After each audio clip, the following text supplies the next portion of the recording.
Kill the news. വളരെ നിസ്സാരമായ വാർത്തകൾ പോലും ഇങ്ങനെ കില്ല് ചെയ്യപ്പെടും. ഞാൻ അക്കാലത്തൊരു പത്രപ്രവർത്തകനായിരുന്നു. അതുകൊണ്ട് തന്നെ അടിയന്തരാവസ്ഥയുടെ ഇരുണ്ട വശങ്ങൾ നേരിട്ട് ബോധ്യമുള്ള ആളാണ്. കാരണം കേരള ഗവൺമെൻറ് കോടതിയിൽ ഒരു കേസിൽ പരാജയപ്പെട്ടു എന്ന വാർത്ത പോലും അന്ന് കൊടുക്കാൻ പാടില്ല. ഈ രാജനെ ടോർച്ചർ ചെയ്ത് കൊന്നു എന്ന് പറയുന്ന വാർത്ത മാതൃഭൂമിക്ക് കിട്ടി. പക്ഷെ മാതൃഭൂമി അത് ന്യൂസ് കൊടുക്കുന്നില്ല, കാരണം കൊടുക്കാൻ നിവർത്തിയില്ല.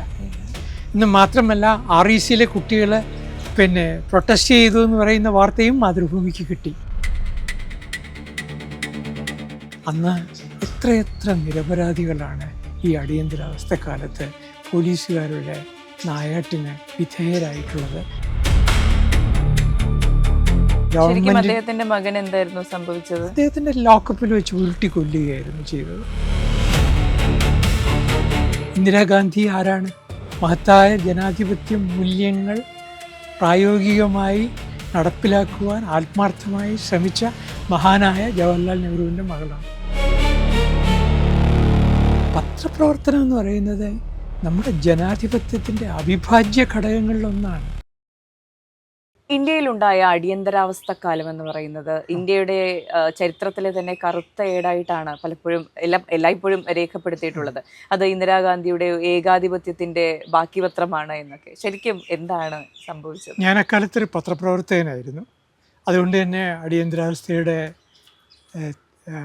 ഇരുണ്ട വശങ്ങൾ നേരിട്ട് ബോധ്യമുള്ള ആളാണ്.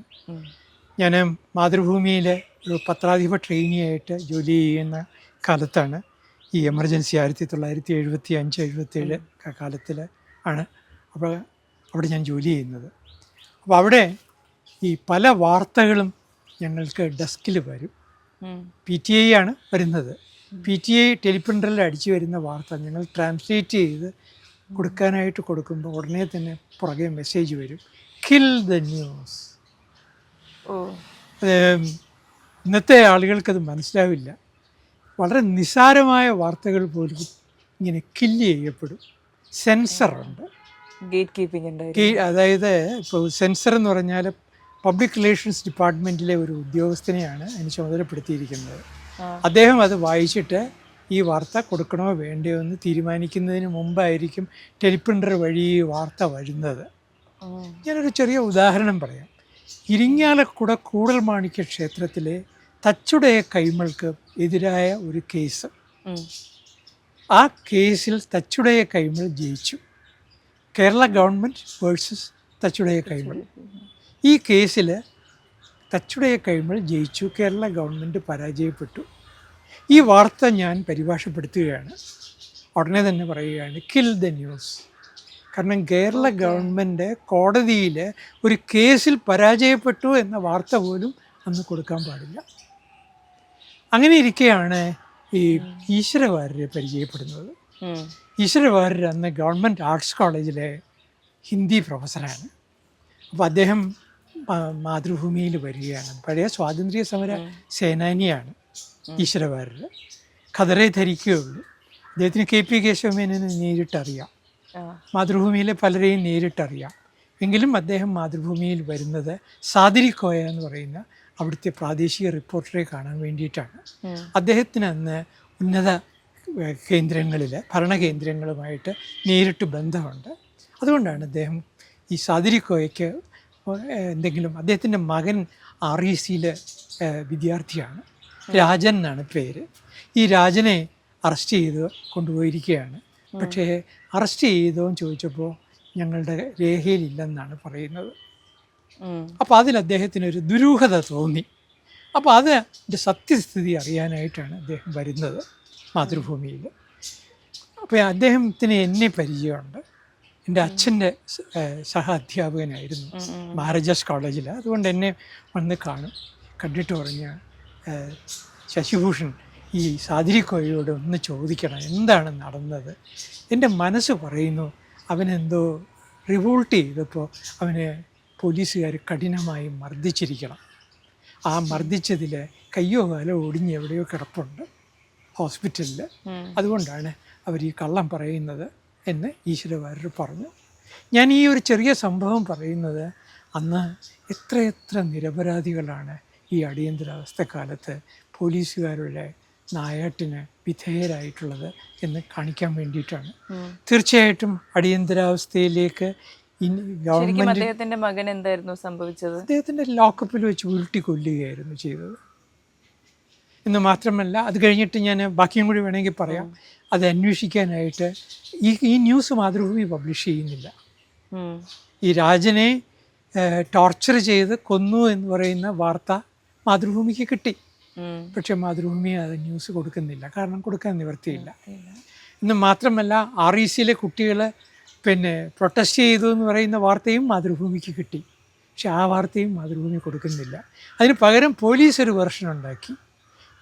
ലൈസൻസ് ഇല്ലാത്ത നാടൻ തോക്കുകൾ കൈവശം വെച്ചിരുന്ന ചേട്ടന്മാരെ, തിരുവിതാംകൂറിൽ നിന്ന് പോയ കുടിയേറ്റ കർഷകരെ ഞങ്ങൾ അറസ്റ്റ് ചെയ്തു. കഥയുണ്ടാക്കുകയാണ്. ആ കഥ കൊടുക്കണമെന്ന് പറഞ്ഞു.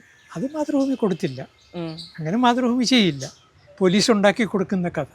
പക്ഷേ ഈ തരത്തിലായിരുന്നു അന്നത്തെ സംവിധാനം, ഔദ്യോഗിക സംവിധാനം കഥകൾ ഉണ്ടാക്കുകയും അതിനെ വാർത്തയാക്കുകയും ആ വ്യാജ വാർത്തകളെ പ്രചരിപ്പിക്കുകയുമാണ് ചെയ്യുന്നത്. യഥാർത്ഥ വാർത്തകളെ പാടെയും മൂടി വെച്ചു. ഇന്ന് കേരളത്തിൽ നമുക്കറിയാം, ഈ പത്രപ്രവർത്തകർ കാണിക്കുന്ന ഒരു ധിക്കാരത്തെ പറ്റിയൊക്കെ നമ്മൾ പലരും പറയാറുണ്ട്. മന്ത്രിമാർ ചിലപ്പോൾ പത്രസമ്മേളനം നടത്തുമ്പോൾ അവരെ വിടാതെ ശല്യപ്പെടുത്തുന്നതും നമുക്കറിയാം. അപ്പോൾ കടക്കുപുറത്ത് എന്ന് പറയുന്ന ഒരു മുഖ്യമന്ത്രിയും നമുക്കുണ്ടായിരുന്നു, അതൊക്കെ അറിയാം. ഇരിക്കട്ടെ. പക്ഷേ പത്രപ്രവർത്തനം എന്ന് പറയുന്നത് നമ്മുടെ ജനാധിപത്യത്തിൻ്റെ അവിഭാജ്യ ഘടകങ്ങളിലൊന്നാണ്.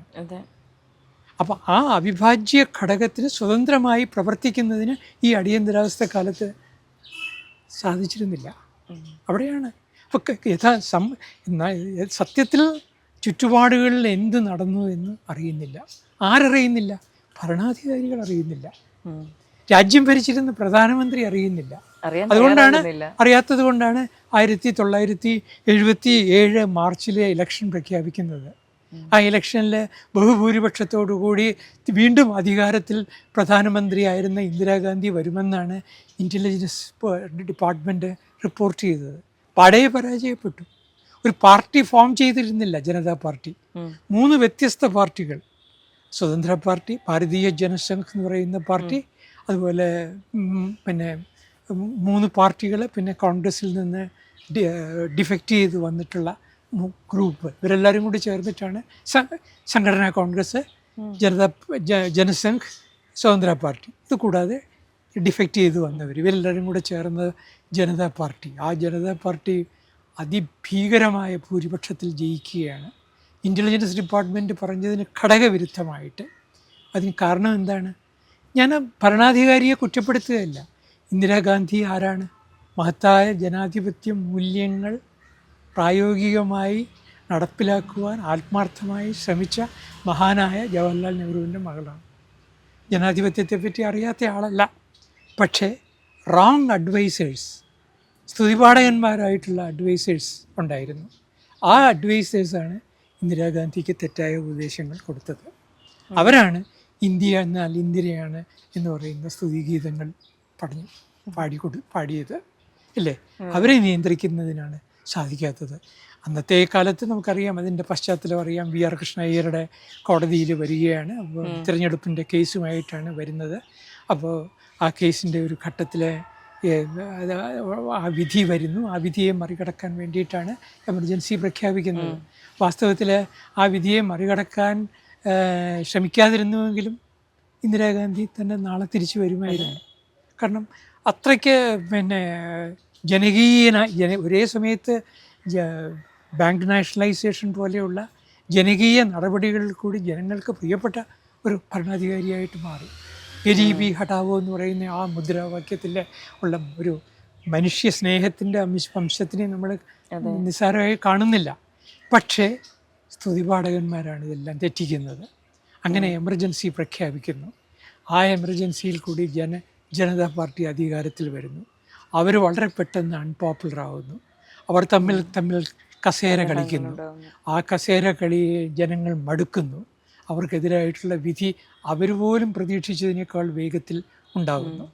ഇതാണ് എമർജൻസിയുടെ കാലത്ത് വരുന്നത്. പക്ഷേ ആ എമർജൻസിയുടെ കാലത്ത് എമർജൻസി പ്രഖ്യാപിച്ച ഇന്ദിരാഗാന്ധി തന്നെ ചിക്മംഗ്ലൂരിൽ വെച്ച് നടന്ന ഉപതെരഞ്ഞെടുപ്പിൽ വലിയ ഭൂരിപക്ഷത്തോടെ വരികയാണ്. അപ്പം ബാങ്ക് നാഷണലൈസേഷൻ്റെ കാലത്ത് ഞാനും ഒരു വിദ്യാർത്ഥി പ്രസ്ഥാനമായിട്ട് പ്രവർത്തിക്കുന്ന കോളേജ് വിദ്യാർത്ഥിയാണ്. ഞങ്ങളൊക്കെ എന്നിട്ട് ഇന്ദിരാഗാന്ധിക്ക് പിന്തുണ പ്രഖ്യാപിക്കാനായിട്ട് ട്രെയിനിൽ ടിക്കറ്റ് എടുത്തിട്ട് ഡൽഹിയിൽ പോവുകയാണ്. എന്നിട്ട് ഇന്ദിരാഗാന്ധിക്ക് അനുകൂലമായിട്ട് അവിടെ ഞങ്ങൾ പിടിച്ച് മാറ്റും, അവിടെ ഒന്നും അടുപ്പിക്കുകയില്ല, നമ്പർ 10 താമസിക്കുന്ന. പക്ഷേ ഞങ്ങൾക്കന്നൊരു ഇന്ദിരാഗാന്ധിയോട് അടുപ്പമുള്ള ഒരു MP ഉണ്ടായിരുന്നു. ആ MPയുടെ പേര് ശശിഭൂഷൺ എന്ന് തന്നെയാണ്. ആ MP ഞാനുമായിട്ട് പരിചയമുണ്ടായിരുന്നു. അങ്ങനെ ഞങ്ങളെ കൊണ്ടുപോയി പരിചയപ്പെടുത്തുകയാണ്. പിറ്റേ ദിവസം ഇന്ദിരാഗാന്ധിയെ ഞങ്ങൾ ഒന്നിച്ച് പടമൊക്കെ എടുക്കുകയാണ്. അത് അവർക്ക് കേരളത്തെപ്പറ്റി അസാധാരണമായ ധാരണകളാണുള്ളത്. കേരളം എന്താണെന്ന് അവർക്കറിയാം. കേരളത്തിലെ സ്വാതന്ത്ര്യ സമര നേതാക്കന്മാരെ അവർക്ക് നേരിട്ടറിയാം. കേളപ്പിനെ അവർക്ക് നല്ല പരിചയമാണ്. അതൊക്കെ ഞങ്ങളെ അത്ഭുതപ്പെടുത്തി. അപ്പോൾ അങ്ങനെയുള്ള ഇന്ദിരാഗാന്ധിയെ വളരെ പെട്ടെന്ന് ഈ പറയുന്ന എമർജൻസിയുടെ കാലത്തോടെ അൺപോപ്പുലർ ആകുന്നതും നമ്മൾ കണ്ടു. അതേ ഇന്ദിരാഗാന്ധിയെ തിരിച്ചു വരുന്നതും നമ്മൾ ഇന്ത്യൻ രാഷ്ട്രീയത്തിൽ കണ്ടു. അതെ സാർ ഇന്ദിരാഗാന്ധി ഓർക്കുന്നത് ഒരു പോസിറ്റീവ് പേഴ്സൺ ആയിട്ടായിരിക്കുമോ അതോ അടിയന്തരാവസ്ഥയുടെ അടിസ്ഥാനത്തിൽ ഒരു നെഗറ്റീവ് പേഴ്സൺ ആയിട്ടായിരിക്കും? ഞാൻ ഇന്ന് ആകെ കൂടി നോക്കുമ്പോൾ ഇന്ദിരാഗാന്ധിയുടെ കാലത്ത് ലോകം ഇന്ത്യയെ ബഹുമാനിച്ചിരുന്നു. ലോകരാജ്യങ്ങൾ ഇന്ത്യയെ ബഹുമാനിച്ചിരുന്നു.